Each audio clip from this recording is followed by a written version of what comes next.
Hi Taurus, welcome to your reading. So these are divinely guided shadow work messages. This is for Sun, Moon, Rising, Venus, and North Node in the sign of Taurus. Of course, with any reading, take what resonates, leave what doesn't. If this reading does resonate with you, please like, comment, and subscribe to my channel. So let's dive right in into the tarot. We'll pull 8 cards for Taurus. Let's see, what do we have going on? Shadow work messages for Taurus, anything that we need to focus on during this time. So we have the 4 of Wands, the Empress, the Lovers, the Emperor, pardon me, 7 of Wands, Judgment, the High Priestess, and 3 of Wands. Okay, so the first card we have here is from the Light Keeper's Oracle deck. So this is your divine guidance during this time. So we have Serapis Bay, Ascension, move into your true self, rise above the darkness, the light is here. It's a beautiful card for working with shadow work. So when we are working with shadow work, we're working with the aspects of our subconscious mind or emotions that are not as apparent or obvious to us. So releasing anything that might have been repressed over a longer period of time.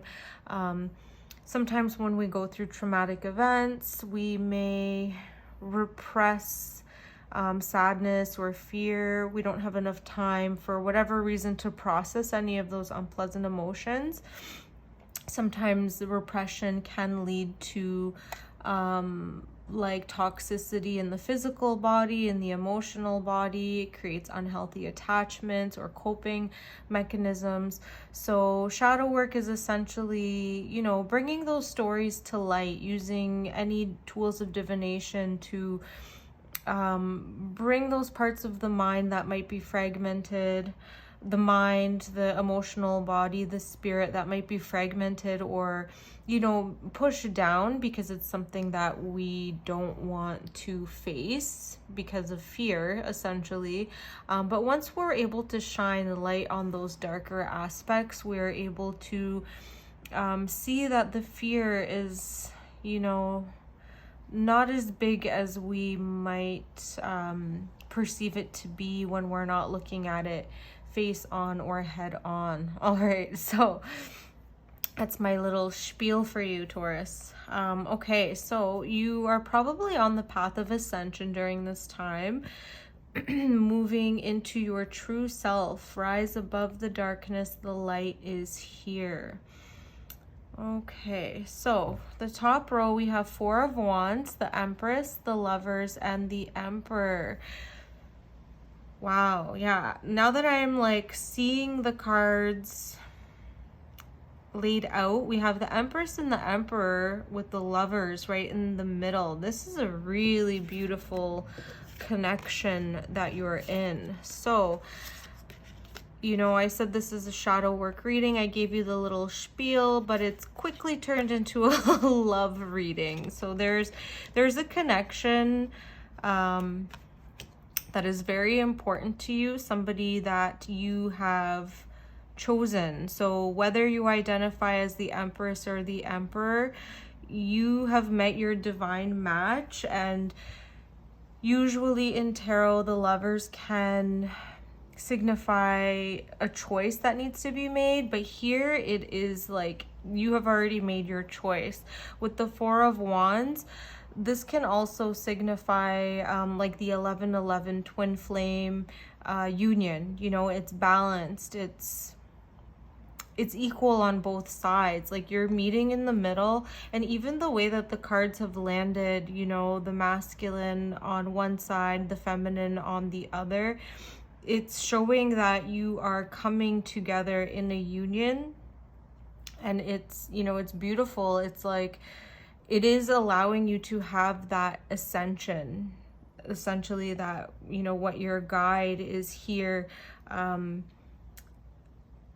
like bringing to you. With the Seven of Wands, there is a need to protect.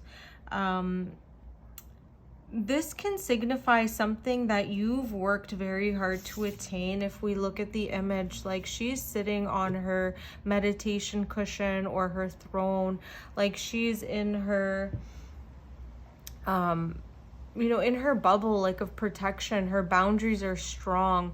The arrows are coming towards her. You know, it's almost like people who are trying to take up your time in terms of, you know, just feeling like you owe them, you know, and you're suddenly come to this realization where you need to protect your boundaries, protect your peace. And that is, you know, what this union is able to provide you.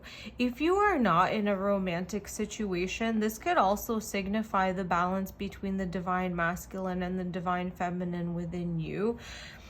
Because, you know, the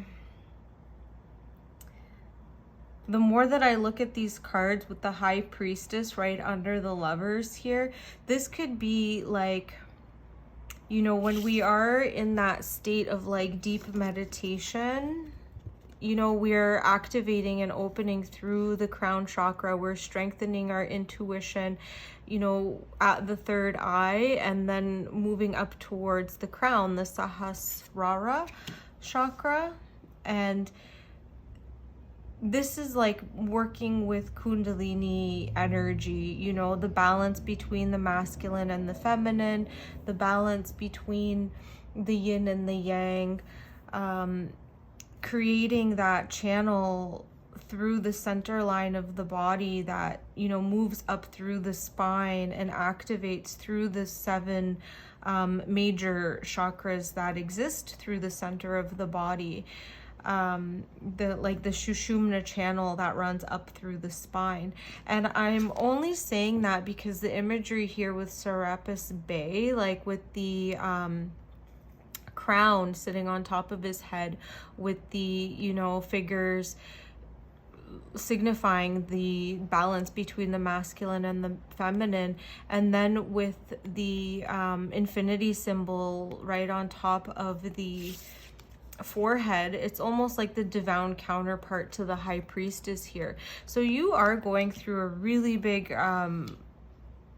spiritually transformative time, and with the Judgment here, there is a return. So this is signifying like maybe you were on this path of like ascension before, you know, for a period of time, and then you're almost like knocked off the path. But now there's either, you know, it's almost like that inspiration has come back. The inspiration for ascension, the inspiration for enlightenment has returned. And it could be because of a love connection. You know, sometimes when we meet like a divine masculine or a divine feminine, you know, it ignites us to continue pursuing that spiritual path. It doesn't necessarily have to be like a romantic or a sexual relationship. It could be just someone that reminds us of that balance that exists within, and that, you know, essentially like deep down why we seek out those like relationships sometimes is to bring balance and understanding to sides of ourselves that maybe we have repressed or that we're not able to achieve on our own. With the Three of Wands here, it is suggesting that you might, this is going to be like an intense experience for you. You might come to a point where you either turn your back on it momentarily to look at other options, because I'm getting this sense here that it's almost going to be like too much too much for you. So you're going to either like seek out something else that's going to ground you, or you're going like this feeling, you know, everything is impermanent. So this is going through a cycle. You're experiencing this time of great union as a part of a greater cycle. So it's either, you know, it's going to come, a day is going to come where it's going to be like, whoa, like, okay, you're going to run through this cycle of like ascension, and then you're going to look elsewhere. Okay, let me get some clarifiers for this Three of Wands here, because it's kind of like the break in the chain. Okay, we have the wheel. Yep. So with the wheel, it's like things move up and then they come back down. If this is a journey that you are experiencing on your own, you know, when we in Kundalini yoga, meditation, when we close our practice, you know, like bringing your palms together, plugging your thumbs into the sternum, activating that micro orbit of energy, activating the vagus nerve. So like sometimes, yeah, this is the sense that I'm getting with the Three of Wands. It's like sometimes when we are like ascending too quickly, it can feel like an outer body experience. And it's that sensation of like what goes up must come down. And that's the sense that I get with the Three of Wands here. So it's learning how to regulate the nervous system. It's learning how to ground yourself. So while you are having this like intense experience of ascension where you're shining light on so many things that have been repressed, it can feel a little bit unstable, that you are going to start like denying it. It's almost like the power, it's like going to be too strong for you, and it will be, you know, a need to create that cycle, that cycle of energy and that micro orbit of energy where you can almost like become like a battery pack within yourself. I know I'm going on a bit of a tangent right now, but while you're going through this process, rather than turning your back on it, which happens quite often, you know, some people become very overwhelmed, especially with like higher levels of like partnership or union or understanding. It can become very destabilizing. Rather than like denying the gift, you should learn instead how to ground yourself. So while you're ascending with this judgment, so before, while you were on this process of ascension and you kind of turned your back on it, now it's being reintroduced into your life. Like, okay, like it's time to continue ascending. It's time to continue shining that light and being that beacon. Rather than turning your back on it, learning how to ground yourself and make it a practical part of your life. And I think this is why like setting strong boundaries, you know, like that will help you to ground yourself. Meditating, you know, finding that seat in your home that you can sit in every day, creating that space where you're like visualizing that earth energy supporting you. Okay, let's get one more card from the Divine Animal Oracle. Happiness, dolphin. So number 42. Yeah, and then allowing this ascension to bring you joy and happiness. Again, rather than turning your back on it, it's like going to that Four of Wands where things are balanced, because there can be a thin line when it comes to having such an open crown chakra where fear and yeah, like essentially it can become a little bit scary, especially when that crown chakra, third eye chakra become like super open.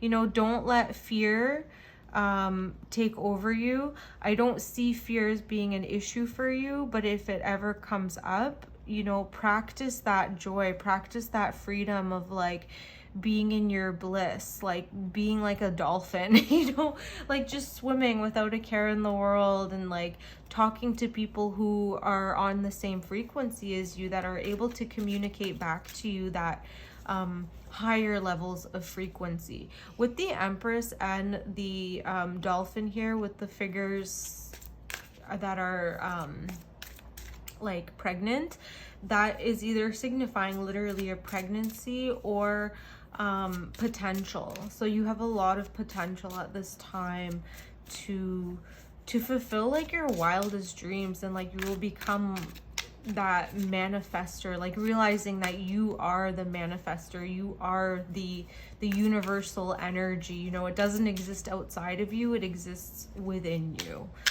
So I'm just going to get one more card from the blind spot from Teal Swan. So this is the number 54, and this is your sigil. Just to close off the reading, so I will read a short section. Let's see, so this sigil number 54 is representing the positive.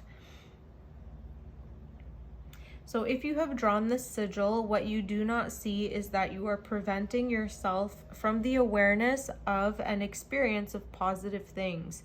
You have decided that if you allow yourself to be aware of or express these positive things, it will lead to negative things. This sigil has come to remind you that the truth is the opposite. So yeah, like just allow yourself to feel this joy, like with the Four of Wands and the happiness. You know, essentially it doesn't matter like in terms of ascension, like at the end of the day it's all like mumbo jumbo, you know, but we don't need to label these things, you know. I think it's just, you know, your message at this time is just to feel joy, like coming back to that happiness and that joy that you felt as a child. And that could be, you know, signifying the judgment. Like this is that childlike return where you feel free and like able to be so in touch with your intuition and your happiness. And, you know, when fear and that negative mind starts to come in, learning how to ground yourself, learning how to set boundaries, and knowing that it doesn't have to be the wheel in terms of like the cycle of good and bad, like it's inevitable. This, I believe, is more of talking about creating that micro orbit of energy within yourself where you're able to ground yourself, that where you start to feel like you're losing control as you come into happiness and joy, learning how to take time out every day to meditate and ground and cycle the energy within you. So it's not like overcoming you and controlling your, you know, your outer environment. It's like you are controlling that within yourself. So bringing the macrocosm into the body as the microcosm. Okay, my dear Taurus, I hope this reading resonated with you. Please leave a comment if it did, and I will see you on the next one. Bye.